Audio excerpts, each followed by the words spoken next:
नमस्ते, good evening everyone. म Ashish Lama, Hachiko Japanese language and culture centre बनेपाबाट।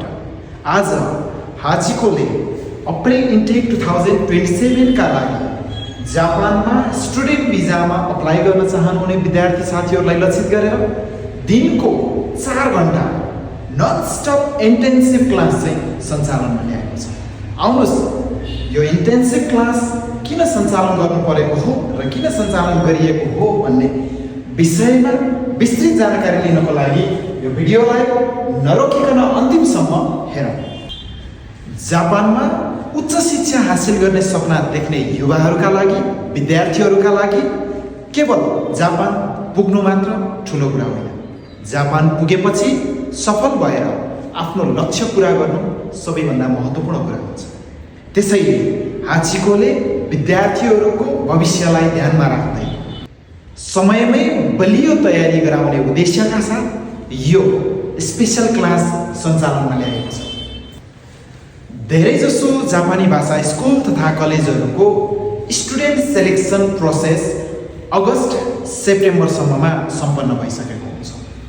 उक्त प्रक्रियामा सहभागी हुनका लागि विद्यार्थीहरूले कम्तीमा पनि N5 लेभलको कोर्स पुरा गरेको, परीक्षा पास गरेको वा आवश्यक भाषा अध्ययन घण्टा पुरा गरेको हुनुपर्दछ। एकदमै राम्रो जापानी भाषा संस्थामा अध्ययन गर्दा पनि सामान्यतया N5 लेभलको कोर्स कम्प्लिट गर्नको लागि 150 घण्टा वा 3.5 देखि 4 महिनाको निरन्तर अध्ययन आवश्यक पर्दछ।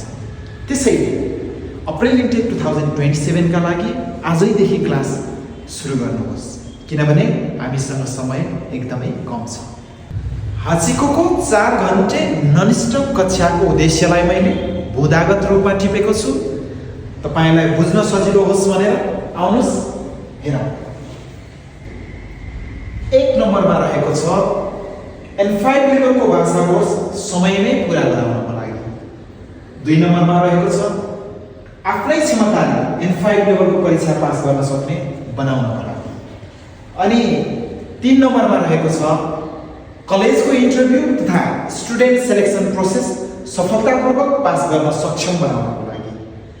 4 नम्बरमा रहेको छ सम्भव भएसम्म स्कलरसिप प्राप्त गर्ने अवसर बढाउनको लागि। र 5औं नम्बरमा रहेको छ राम्रो स्कुल कलेजको इन्टरभ्यू पास गर्न सहयोग गर्नु। जथाभावी आवेदन गर्दा भविष्यमा COE सर्टिफिकेट अफ इलिजिबिलिटीमा जोखिम बढ्न सक्छ। त्यसैले अहिलेबाटै राम्रो स्कुल कलेज छनौट गरी त्यहाँको अध्ययन वातावरण, भविष्यको अवसर र करियरको विषयमा बुझेर अघि बढ्नु आवश्यक हुन्छ।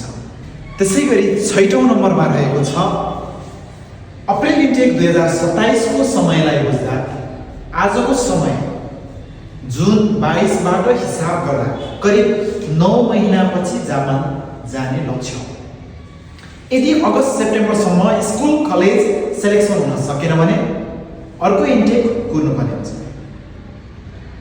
यदि अप्रिल इन्टेक छुटेर अक्टोबर इन्टेक पर्खनु पर्यो भने 9 महिना प्लस थप 6 महिना गरी करिब 15 महिनापछि मात्र जापान जाने अवस्था हुन सक्छ।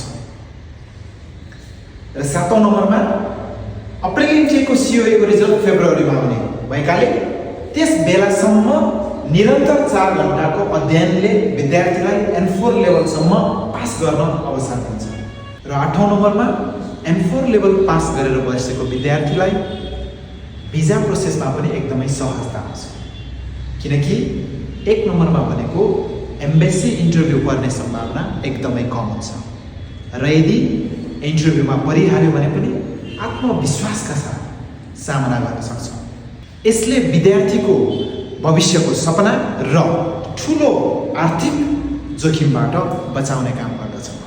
र 9औं नम्बरमा नेपालमै N4 लेभलसम्मको भाषा कम्प्लिट गरिसकेको विद्यार्थीले जापानी भाषा मात्र होइन, जापानी जीवनशैली, संस्कार, संस्कृति र वातावरण सम्बन्धी पनि केही हदसम्म बुझिसकेको हुन्छ, जसले जापान पुगेपछि जापानी दैनिक जीवन, अध्ययन र पार्ट टाइम जब खोज्न सहज बनाउँछ। र 10 नम्बरमा रहेको छ N4 लेभलसम्म नेपालमै पास गरेर जाने विद्यार्थीले जापानमा सिधै एन्ट्री लेभलको कक्षामा प्रवेश गर्ने अवसर प्राप्त गर्न सक्छ। यसले जापान पुगेपछि N5 N4 लेभलको भाषा पढ्न लाग्ने समय 10 महिनाभन्दा बढी र खर्च बचाउन मद्दत पुर्याउँछ।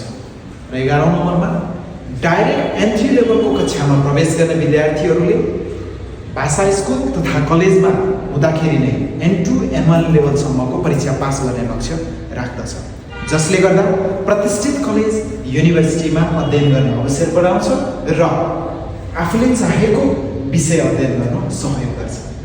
र 12औं नम्बरमा रहेको छ प्रतिष्ठित कलेज युनिभर्सिटीबाट अध्ययन पुरा गरेपछि अन्तर्राष्ट्रिय स्तरका कम्पनीहरूमा रोजगारीको अवसर प्राप्त गर्न सम्भावना बढ्छ। दीर्घकालीन रूपमा हेर्दा तपाईको भविष्य, परिवारको खुसी र देशलाई आवश्यक दक्ष जनशक्ति निर्माणमा पनि योगदान पुग्छ। त्यसैले ठुलो सपना पुरा गर्नको लागि अहिलेदेखि नै सही दिशा, सही संस्था र सही मेहनत रोज्नुहोस्। फ्रीमा ल्याङ्ग्वेज, फ्रीमा apply, low GPA okay, no language okay जस्ता आकर्षक नाराको पछाडि मात्रै नलाग्नुहोस्। तपाईको भविष्यलाई केन्द्रमा राखेर काम गर्ने, राम्रो शिक्षा दिने र सही मार्गनिर्देशन गर्ने संस्थाको साथ रोज्नुहोस्। आफन्तको नाम, चिन्जान वा सम्बन्धभन्दा माथि उठेर आफ्नो करियरको निर्णय आफै सोचेर लिनुहोस्, किनकि करियर तपाईको हो। तपाईको अभिभावकले तपाईलाई विश्वास गरेर ठुलो लगानी गरेर अवसर दिँदै हुनुहुन्छ। त्यसको जिम्मेवारी लिन सक्ने क्षमता तपाईमा हुन आवश्यक हुन्छ। आजको तपाईको मेहनत, ज्ञान र सिप नै भोलिको तपाईको सफलताको आधार मानिन्छ। त्यसैले एक मेहनत, ज्ञान र सिपको इँटा जोड्दै आफ्नो सुन्दर भविष्य निर्माण गर्नुहोस्।